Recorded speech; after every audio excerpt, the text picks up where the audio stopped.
Hey everybody, it's week 5, Class A Montana football rankings. Yes, it's already week 5. We're looking for a sponsor still for the Class A.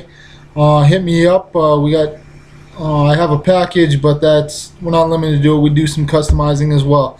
So if you're interested, please hit me up. I want to get these filled. Got some big plans. I want to help these kids do some cool things this year. We'll find out more about that in the coming weeks.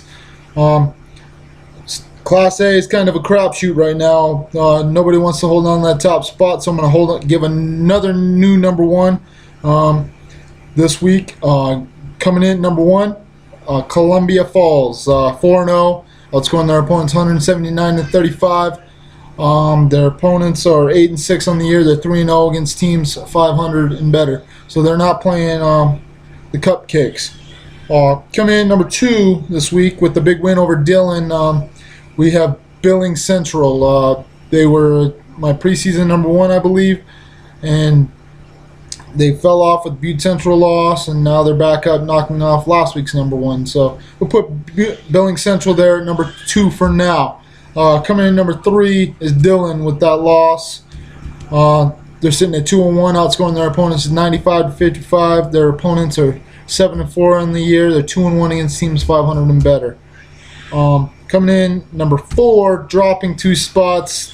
Maybe they don't deserve it, especially with a 67-0 slaughtering. Outscoring their opponents 140-28. Only having 3 games with shutouts. Problem with that is their opponents are 3-7. They're 0-1 against the only team that's winning. Yes, it was a 1-point loss at Dillon. Tough place to win. These guys could still come out as the top team end of the year, holding the trophy. Coming in number 5 this week, we got Belgrade coming off a big win over Miles City. Belgrade, all they've been doing is playing tough teams. 118-100. They're outscoring their opponents.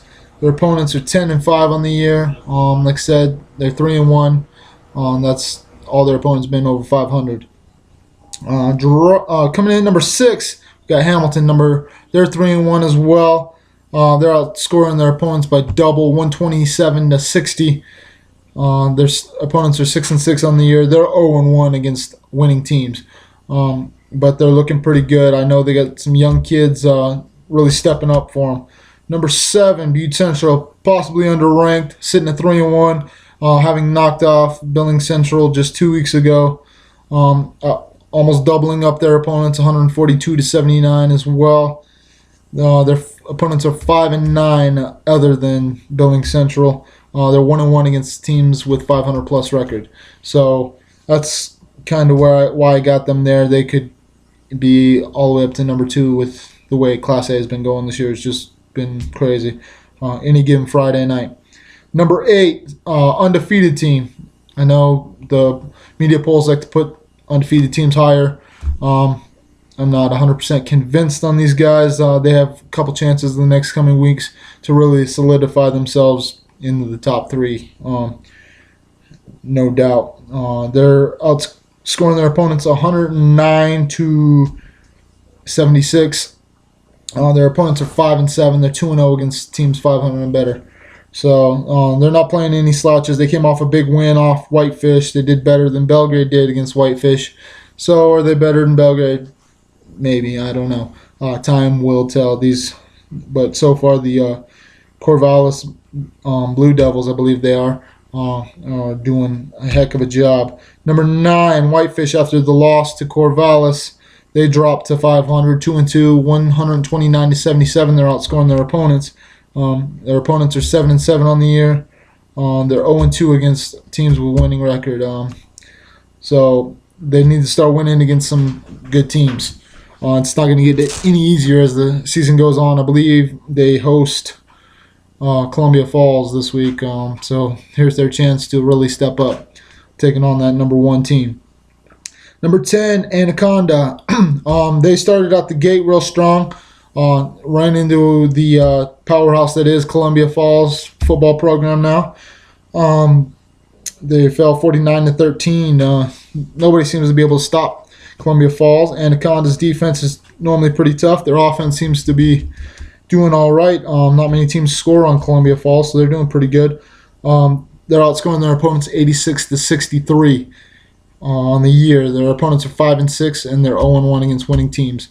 So that's what's kind of hurting them right now. Number 11 coming in is Miles City after the loss, their first loss of the year to Belgrade.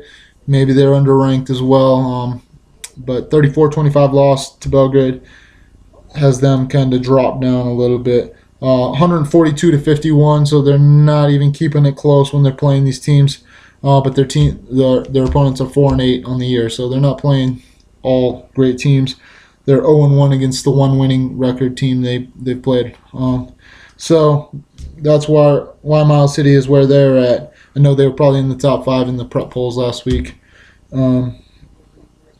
So number 12, probably one of the bigger surprises on the year for me. There's no way I really thought Fergus was going to be sitting at 3-1 at this point. After watching him the past couple of years, I might have to go check him out either against Belgrade or Livingston. These guys could maybe win the conference. They have to win it. They got to beat Belgrade. They're playing Belgrade this week. Should be a great matchup. They're being outscored. I don't know how. 90-95. Their opponents are 7-7. They're 1-1 against winning teams. Let me take a quick look here. Oh, they played Columbia Falls. That would be why they're being outscored. But they came off the 1-point win against Sydney last week. They beat Hardin, and they put a good 28-point victory on Glendive. So Fergus is sitting at 3-1. That's, I think, how many wins they had last year when they made the playoffs is 3. They already got that total, and I expect them to at least get 2 or 3 more. So great job, Fergus. Coming in at number 13 is Sydney with that loss to Fergus, their first loss of the year as well. Eastern A had a tough week for some of their undefeated teams falling. But Sydney's outscoring their opponents 102-47 on the year. So they're putting a big whooping on them. Their opponents are 4-8 as well, much like Miles City's. So maybe they weren't really playing tough opponents. 0-1 against teams 500 and better. Coming in at number 14 this week, we have Havre. They have a losing record. They're 1-3. I know they played some pretty tough teams, though. 86-80, they're outscoring their opponents still. Their opponents are 8-7 on the year. They're 0-3 against winning teams. So they need to step that up because only winning teams make playoffs most of the time. That's all Havre will see anyways.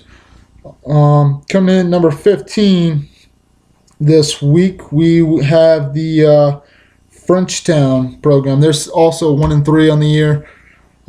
They've had some tough, close, heartbreaking losses. They could easily be 3-1 right now. They're being outscored 104-110. 7-3 are their opponents, so that tells you right there they're playing some tough teams. 0-2 against winning teams. So Frenchtown, they have a chance to make the playoffs in that Northwest A, but there's 4 very good teams in that Northwest A this year, going off the rankings here. Number 16, Polson, who's normally the powerhouse there. They're 2-2 on the year, being outscored 92-113. I can't remember the last time Polson let up 113 points in a season, let alone after 3 or 4 games. Their opponents are 5-4 on the year. They're 0-2 against winning teams. So tough start for Polson. 17 coming in, Stevensville Yellow Jackets 1-2, only 32 points on the year, 76 allowed. Their opponents are 5-7, and they're 0-1 against teams 500 and better. With another rough start coming in at number 18, Hardin 0-3, only 43 points scored, 113 allowed as well. Their opponents are 8-3 though, so they're playing some real rough teams. They're 0-3 against those 3 teams that they've played. They're all 500 and better. Coming in at 19 is Libby. They're coming off a 3-point loss, heartbreaker to Stevensville this week. They're 1-3 on the year, having beat an Idaho team in week 1. That just shows Montana's better than Idaho. Being outscored 115-47 on the year. They're 6-4 is their opponents' records. They're 0-2 against winning teams in Montana. I don't know how good that Idaho team really is. so their record isn't involved in this. Coming in at number 20 is Glenda. They're 0-3 on the year, only putting up 33 points, so offense is struggling to get things started.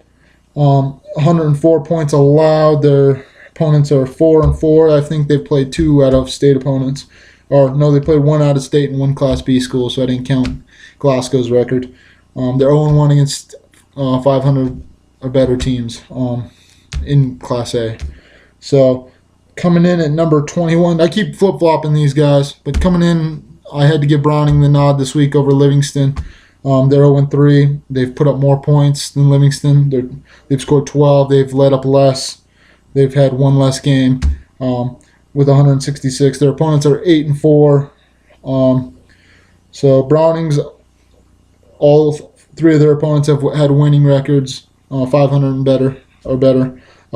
So Livingston gets that bottom spot after the 67-0 loss against Laurel. That's rough. I don't know if I've seen one that bad in a couple years. I know Browning had a tough one last week, but they still, I think theirs was 69-6 or something like that against Columbia Falls. But at least they put up some points. Livingston's, the combined record of their opponents though is 12-4. That's pretty. They're not playing cupcakes. They got Miles City, they got Laurel, they got Butte Central, they got Sydney. So some very good teams that they played. They're just coming out to a rough start. Luckily, they play in the Central A, and who knows, they could still make the playoffs. That's just the way it is. Yeah, they're being outscored 194-7, 0-4 against winning teams. So that's all I got on Class A rankings this week. Thank you guys for checking it out. Like I said, hit me up for getting a sponsor for this. These kids, all the money goes back to the kids. I've been doing it for free for 4 years, so I don't need the money. We'll use it for camps and whatnot. So hit me up. Let me know. Let's work something out.